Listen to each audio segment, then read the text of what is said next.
मंडळी नमस्कार, मी प्रशांत फाटक।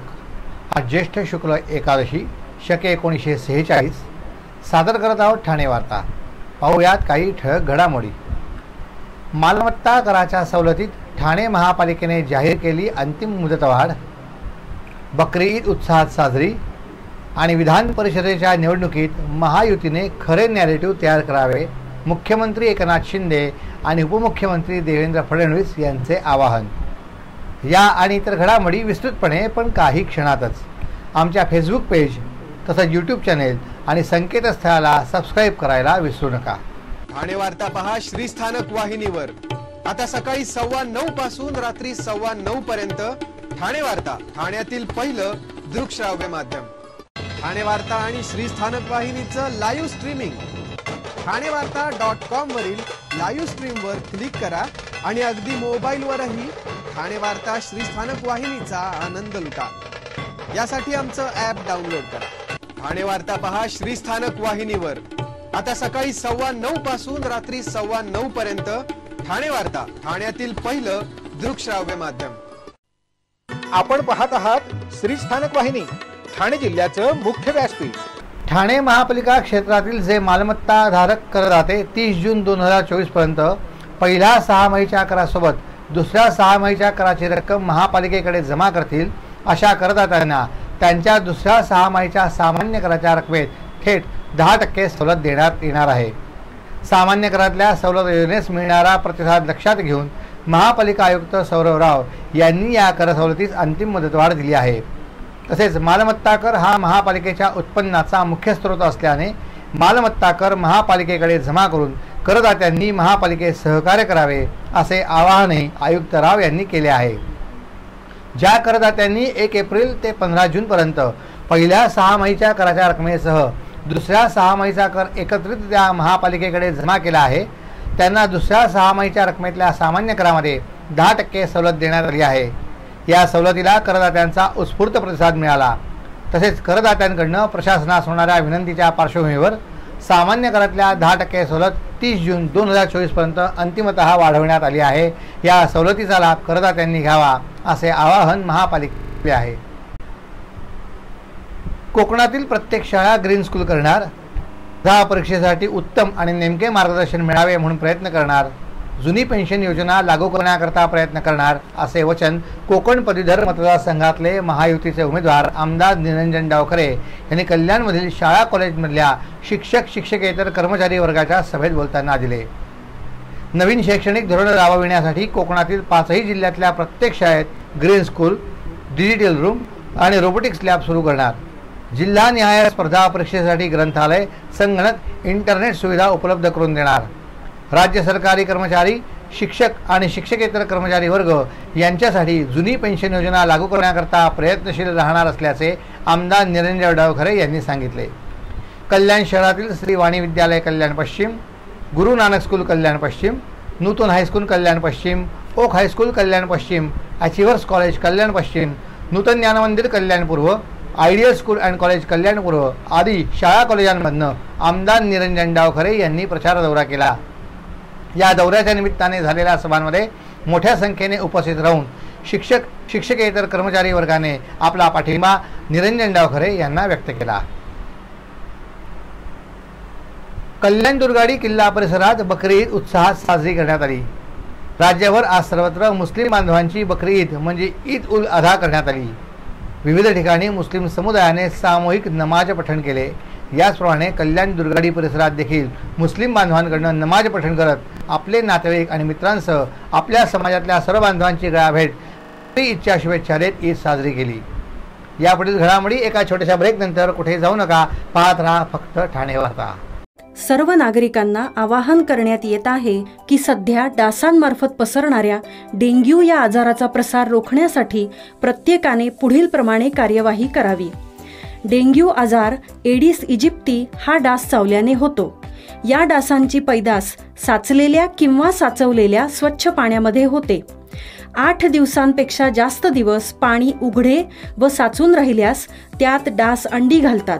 अंड्यांच्या अळ्या तयार होऊन पुढे डास तयार होतात। यासाठी आपल्या घरातील पाणी साठे उदाहरणार्थ बॅरल्स, पिंपे, टाक्या, हौद, रांजणे इत्यादी दर आठवड्याला रिकामे करून घासून पुसून कोरडे करून पुन्हा भरावे. एक दिवस कोरडा दिवस म्हणून पाळावा. पाणी साठ्यांना घट्ट झाकणे बसवावीत किंवा जुनी साडी, चादर, धोतर यांनी बांधून झाकून ठेवावीत, म्हणजे डास त्यात जाऊन अंडी घालणार नाहीत. घराच्या गच्चीवर, आजूबाजूला, अंगणात कोठेही पाणी साचू देऊ नये. भंगार सामान उघड्यावर टाकू नये. उदाहरणार्थ टायर्स, प्लास्टिक सामान, कुंड्या, टाकाऊ वस्तू इत्यादी. अशा सामानात पावसाचे पाणी साठून त्यात डेंग्यूच्या डासांची पैदास होते. घरातील कूलर्स, फ्रीजच्या पाठीमागील ट्रे हे देखील वेळोवेळी कोरडे करावेत. लक्षात ठेवा, नुसत्या फवारणीने डास घनता कमी होत नाही, तर त्यासाठी डास पैदास ठिकाणे नष्ट करणे ही आपल्या सर्वांची जबाबदारी आहे. कोणताही ताप अंगावर न काढता जवळच्या शासकीय रुग्णालयात मोफत औषधोपचार घ्या. अशा प्रकारे नागरिकांनी सहकार्य केल्यास डेंग्यूचा प्रसार रोखणे सहज शक्य आहे. मंडळी, ब्रेक नंतर आपलं पुन्हा एकदा स्वागत.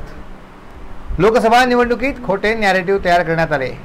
मात्र विधान परिषदेच्या निवडणुकीत महायुतीच्या कार्यकर्त्यांनी विकासाचे खरे नॅरेटिव्ह तयार करून विजय मिळवावा, त्यासाठी या निवडणुकीची महत्त्वाची भूमिका असेल, असे प्रतिपादन मुख्यमंत्री एकनाथ शिंदे आणि उपमुख्यमंत्री देवेंद्र फडणवीस यांनी केले. लोकसभेनंतर होणारी ही निवडणूक महत्त्वपूर्ण आहे असे या मेळाव्यात नमूद करून महायुतीच्या कार्यकर्त्यांना गाफील न राहता कार्य करण्याचे त्यांनी आवाहन केले. महायुतीच्या कोकणातल्या कार्यकर्त्यांच्या ताकदीने निरंजन डावखरे यांच्यासह महायुतीच्या मुंबईतल्या 2 आणि नाशिकच्या उमेदवारांचाही मोठ्या मताधिक्याने विजय होईल असा विश्वास मेळाव्यात व्यक्त करण्यात आला. कोकण पदवीधर मतदारसंघातल्या महायुतीच्या प्रचारासाठी मुख्यमंत्री एकनाथ शिंदे आणि उपमुख्यमंत्री देवेंद्र फडणवीस यांच्या प्रमुख उपस्थितीत विजय संकल्प मेळावा पार पडला. यावेळी कोकण पदवीधर मतदारसंघातले महायुतीचे उमेदवार निरंजन डावखरे यांचे संकल्पपत्र असलेल्या व्हिजन डॉक्युमेंटचे प्रकाशन उपमुख्यमंत्री देवेंद्र फडणवीस यांच्या हस्ते करण्यात आले.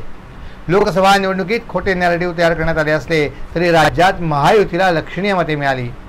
पंतप्रधानपदी पुन्हा नरेंद्र मोदी यांची निवड झाली.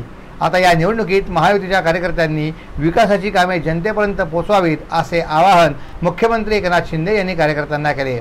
तसेच लोकसभा निवडणुकीत काही NGOंनीही महाविकास आघाडीच्या सहाय्याने नॅरेटिव्ह निर्माण केले. मोदी देशाने पछाडलेल्या काही NGOंमध्ये अर्बन नक्षलवादी घुसले आहेत असा आरोप शिंदे यांनी केला. आमदार निरंजन डावखरे यांचा विजय निश्चित असल्याचेही त्यांनी सांगितले. लोकसभा निवडणुकीत काही लोकांनी महायुतीला तडीपार करण्याची घोषणा केली होती. मात्र कोकणात महायुतीला प्रचंड यश मिळून कोकणाने त्यांना तडीपार केले.